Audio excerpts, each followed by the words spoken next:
5 things that All we right. know about that hinders conversion of T4 to T3. Okay. Because there's a lot of people who have all the symptoms of hypothyroidism with normal T4. Brain fog, anxiety, depression, weight gain, inability to lose weight, constipation, dry skin, hair loss, and fatigue. But the problem with that is that they're all subjective. How do you quantify brain fog? You can't. There's a lot of things that cause it, so it gets kind of under the rug. Mm-hmm. But there's always 5 things that we know about that hinder the conversion. Is number 1, vitamin D deficiency. Not That's surprised. number 1. Now, most people, I mean, in 8 years, I've met 8 people who naturally have a vitamin D greater than 50. Most people have to supplement to do that. And so that's an epidemic, really. The second one is insulin resistance. Before you go on the vitamin D, does that vary by age at all? Is it generational, or do you see it No, across the board? it's across the board. Okay. It's across the board. And the second. The second is insulin resistance. Okay. Okay. So you don't see this, that you're you're more resistant to your insulin as you get older. Okay. And so that can change even without diabetes. And then stress is another one. How do you quantify that? It's difficult. But the fourth and fifth one are epidemic issues. Okay. The fourth is selenium deficiency. I've heard of selenium. And the fifth is iodine deficiency. So selenium is a trace mineral. Our bodies don't make it. Our bodies don't store it. So we have to replace it.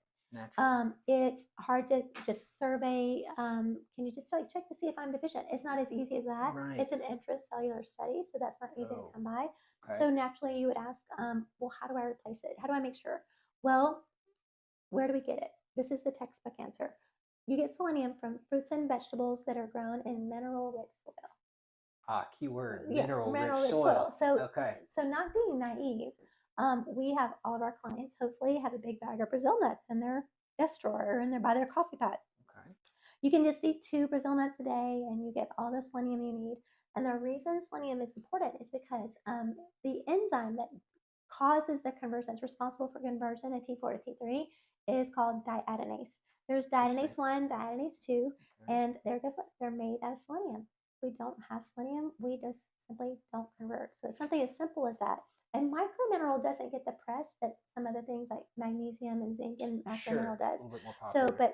but it's in those microminerals that are enzymes they're a big deal, especially where thyroid is concerned. In fact, if you go to like Whole Foods or any of these vitamin shops, you're always going to find these thyroid support combination cofactor supplement That'll have bundles. The selenium and your iodine. They all have vitamin D, and they're all going to have selenium because of diadenase, and they're all going to have iodine. But with a caveat, I haven't found one yet in any venue that has iodine on the milligram level. So it's going to be in the microgram level. Why does that matter? Can we go on that? Yeah. Okay. I'm very interested because I've taken it. So yeah. Well, let's talk iodine for a second. Yeah. So there's a lot of iodinophobia that's been out there, and that started in the 70s and 1980. So David Brownstein and Guy Abraham, their research, they're in every bibliography of every medical machine internationally that's made a position statement about iodine, and their work is pretty amazing. So in 1980, potassium iodide was a super common food preservative. It was in all bread flour, bread product. Okay. And if you were a kid in the 70s and you had a sandwich, you had 200 times the RDA and you were fine. But RDA was this much. It was 150 micrograms, a tiny amount. And that was inspired by the elimination of goiter, hopefully from history.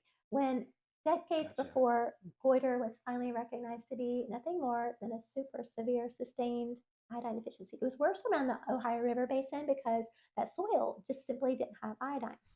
Well, RDA was finally established, was 150 micrograms. It still is the same recommended daily allowance. Okay, so it hasn't changed. It hasn't changed. And iodized salt followed that, which was genius. And I've been a nurse practitioner 30 years this year, and never have I ever seen this large, grotesque goiter in my I've never seen that. I've seen vintage pictures of that. I guess for those who don't know, the goiter, it's like this huge, just around the neck, it's like swelling or... It's this amazing enlarged cystic development, enlargement of the thyroid gland. That is, it can be grotesque in this worst case scenario. Yeah. But that was far more common, almost 100 years ago around the Ohio River Basin. And so with the elimination of that, iodine historically had just a lot of popularity. It was used medicinally for a lot of things in the mid-century, Sure. and it was eventually potassium iodide was in all bread, flour, and bread product. Now, however, TSH, thyroid stimulating hormone, was a new blood test in the 70s. Right. And now we were able to study Graves' disease, which is a hyperthyroidism. Right. The opposite. Yeah, the opposite. Okay. And the question arose as to could the cause of Graves' disease be too much iodine? Now we know now that it isn't, but in the 70s we did not, and so it was a legitimate question. Potassium iodide, which was easily found and as a food preservative, was far more iodine by a lot than was necessary to control goiter that had been well established. So RDA has skin in the game and recognizes and is potassium iodide is retracted as a safe food preservative. In 1980, it was replaced with something called potassium bromide. So bromide is uniquely connected to iodine. If you look on the periodic table here, if you look on the halogen column, which is that next to last, bromine and iodine are right next to each other. Right, so that makes them somewhat first cousins. Yeah. So in the same similarities. That's right. They have the same number of electrons in the outer ring and they have similar properties. Okay. So why does that matter? Well, the bad news is a little worse before it gets good. The good news is coming. Bromine is still not only even now. It's hard to find non-brominated bread, flour, and bread product. You can find it. You just have to do your homework. But bromine is also a fire retardant. It's in the mattress we sleep on. It's in our sofa. It's in our car upholstery. It's in our kids' car seats. In our big jackets. It's in our carpet. You get the idea. It's just everything. Imagine that. Yeah. Imagine that.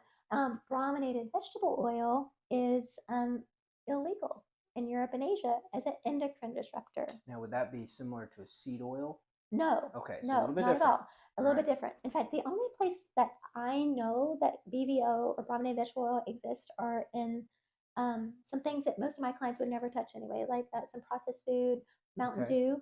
No kidding. Mountain Dew. Mountain Dew. All right. The bright yellow Gatorade. It no makes kidding. Yeah. Yeah, making me a little nervous as I drank a lot of those things. So there it is. So the way to fix that. So what we know from Brownstein's research, going back to him, is that if we know that if we have bromine in the body, and we do because we don't live, in a bubble, and we have iodine, the problem is that they're so similar on the periodic table that they compete for location on receptor. And gotcha. Okay, so if we have more bromine, then it's fine. You just keep going. Just keep going. Just keep going. So they're so similar that they compete for receptors. Well, where does that matter? Well, T3 and T4, the 3 and 4 are references to the iodine ions on that compound. So it can compete on the thyroid hormone for one, but also on the endocrine organs. The endocrine organs are thyroid, breast, adrenals, ovaries, testicles, prostate, and sometimes skin.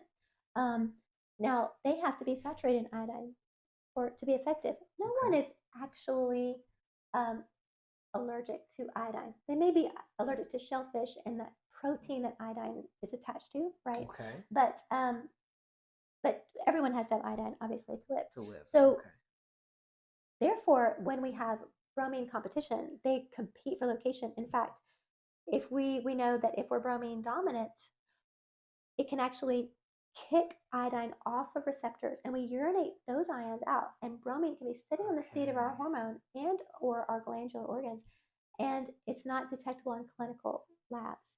That's an epidemic. So then, because we're on the 5 things, if the bromines kick your iodine, you're deficient in iodine, then you could be a hypothyroid. Well, that's exactly right. Okay. And so, or you can't convert if you do. Gotcha. So T4 to T3 conversion isn't happening. But you need iodine not only on the microgram level to have the building blocks for T3 and T4, but you have to have more for bromine blockade, which is where Brownstein's research comes at. So we know that it's a competition there, but if you're bromine dominant, again, you can kick your iodine ions off of your receptors and you urinate those away. But it's very, very easy to fix. You just have to become iodine dominant. And the way you do that, again, Brownstein's work, is that you do something called iodine loading, and it's 12 milligrams a day. And about to the 2 or 3 week mark, you reach this place called iodine saturation. When that happens, this event takes place. It's called, there's a new competition. Iodine will win, and it will kick bromine off receptors.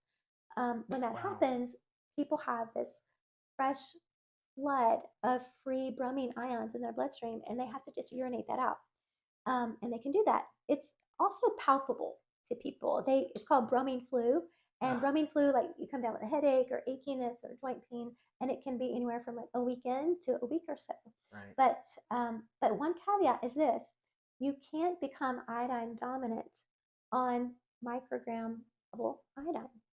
Most iodine supplements are built out of kelp or seaweed, and they are also on the microgram level, and you won't ever come bromine on the microgram. So you have to go much higher than that. So what would be your recommended for even someone of my size, maybe? So milligram wise. Well, let me show you what you do. Yeah. This is the old-fashioned Lugol solution. This is literally the 1890 solution of iodine. You won't ever see like dose for human use on a label like that. Mm-hmm. We're dependent on the Brownstein and Abraham research for that. And their work would show that 2 drops of this a day is 12 milligrams.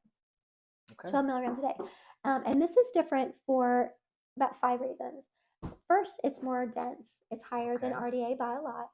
Secondly, it's 2 ions of iodine. It's potassium iodide and potassium iodine, and your body needs both. Thirdly, it's non-organic, meaning those people who are allergic to shellfish or IV contrast diet can take this safely. Nice. And fourth, it just tastes terrible. Okay, good. Well, it's the worst. All good things do. So I tell clients, like, don't put this on your tongue without something to chase it with, or hide this in your food. But you can also absorb this in your skin. You can do that in your skin, and it will absorb. And a lot of ladies don't want to do that because it'll stain our clothes, permanently, and we don't sign up for that. But you can find iodine too in this level, Lugol solution in a pill form. It's just going to cost a little bit more to do that.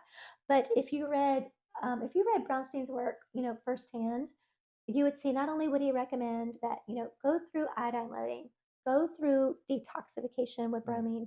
When that event happens and you detox from bromine, if you did 24-hour urine collections on these clients when they have this shedding and detox of bromine, they're filling up their urine with bromine and shedding that off, which is pretty astounding. It's good to get it out, though. It is. That's it. We want it out, like you said. If it's in everything, it's just another chemical. It sounds like we're exposing ourselves to, whether we like it or not. So have you heard the term endocrine disruption? Clearly. Yeah. So that's what we're really talking about is endocrine disruption, not a toxin per se, but a disruptor. Right. And in fact, T3 values in the 1980s in healthy 15-year-old males were twice as much as the common values we have now. Common value for free T3 right now is 2 to 4.5. It was average at 8 40 years ago. Wow. Yeah. So if and I've never seen a client with a free T3 that high. I mean, I'm trying to think of even what my last one wasn't yet. And what did you say the highest that you said was like? Mine was maybe like a 3 point something. Again, really? but nothing even close to. The highest. That was on the low side. The highest I've ever seen is 5.8. Wow. Yeah, highest I've ever seen. So this is no small thing. Yeah. This is a big deal. If you read Brownstein's work directly, he would encourage people to not only do the 12 milligrams a day for detox and saturation and detox from bromine, but to maintenance that with 12 milligrams a day, but then periodically increase that to 25 milligrams to 50 to 100 on some interval. I think it's annually or maybe biannually for the purposes of routine deep bromine detoxification maintenance. And you, like you said, annually just do that process where you kick everything else off. Okay, so that's 5 big things for the hypothyroid. Yeah. How many, because I know that the hypothyroid is diagnosed a lot. Well, let's say this. You don't have hypothyroidism. Low T3 is not hypothyroidism. Hypothyroidism, according to the American College of Endocrinology, hypothyroidism is you have poor thyroid generation of T4. So if you have poor conversion of T4 to T3, that is not hypothyroidism. That's more peripheral to the thyroid.